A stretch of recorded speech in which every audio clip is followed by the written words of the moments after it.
मग college select करताना कोणत्या गोष्टी चेक केल्या पाहिजेत? तर आयडियली तुम्ही हे बघितलं पाहिजे की ती जी युनिव्हर्सिटी जी तुम्ही बघताय ती लिस्टेड आहे का, NMC गाईडलाईन्सप्रमाणे लिस्टेड आहे का, ठीक आहे. त्याच्या FMGचे पासिंग रेट काय आहे, ठीक आहे. प्रत्येक वर्षी FMGची जे काही स्क्रीनिंग टेस्ट होतात त्याचे रिझल्ट्स ऑफिशियल साईट्सवर असतात, ठीक आहे. त्याच्यावर जाऊन ते बघणं किती आहे. पण त्याच्यातही तुम्हाला डेटा ॲनालिटिक्स आला पाहिजे की तो डेटा कसा इंटरप्रेट करायचा.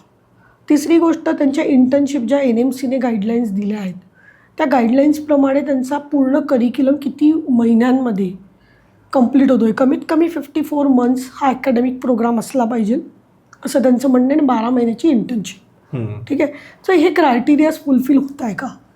प्लस ती युनिव्हर्सिटी आहे ती वर्ल्ड डिरेक्टरी ऑफ मेडिकल सायन्सेसच्या